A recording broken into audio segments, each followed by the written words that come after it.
ഇതാണ് ഞങ്ങളുടെ കൊച്ചി. ഏത് ടൈം വേണമെങ്കിലും നല്ല കൂളായിട്ട് നടക്കാം. ഇപ്പം അങ്ങനെയൊന്നും അല്ല കേട്ടോ, എന്നാലും ഞങ്ങൾക്ക് അങ്ങനെയാണ്. കൊച്ചിയിൽ ഞങ്ങൾക്കൊരു എന്താ പറയുക, ഒരു ഫ്രണ്ട്ലി ഒരു ടോട്ടൽ ഒരു 5-6 പേര് വരുന്ന നല്ലൊരു ഗ്യാങ് ഉണ്ട് ഗൈസ്. സോ ഇപ്പം സമയം എത്രയാണെന്നറിയോ? 11 മണിയായി. അപ്പം ചോദിക്കും ഞങ്ങളിപ്പോൾ എവിടെയാണെന്ന്.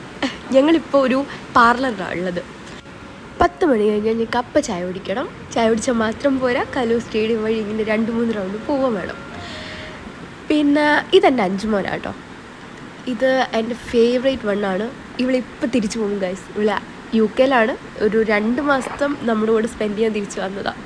ഇവളിപ്പോൾ തിരിച്ചു പോവും. അപ്പോൾ വീണ്ടും നമ്മൾ സേഡാവും. അതുപോലെ ഇനി വേറൊരാളുണ്ട്, ആ തേർഡ് വൺ, ഏറ്റവും ബാക്കിൽ നിൽക്കുന്ന തേർഡ് വൺ വിസ്മു. അതാണ് ഞങ്ങളുടെ സൂപ്പർ വിസ്മുമാനാണ്.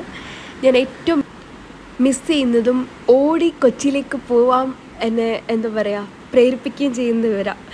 എനിക്ക് എവിടെയാണെങ്കിലും ഞാൻ വീക്കെൻഡ്സിൽ പോവും. ബിക്കോസ് എനിക്ക് ഭയങ്കര മിസ്സിങ് ആണ്. ചിലപ്പം എനിക്ക് തോന്നാറുണ്ട് നമ്മുടെയൊക്കെ ലൈഫിൽ എന്തോരം ഫ്രണ്ട്സ് ഉണ്ടാവും, പക്ഷെ നമ്മൾ ലാസ്റ്റ് വരുമ്പോൾ 1, 2, 3 ഒക്കെ ആയിട്ട് നമ്മൾ ചുരുങ്ങില്ലേ. എൻ്റെ ലൈഫ് ഇങ്ങനെയാണ്.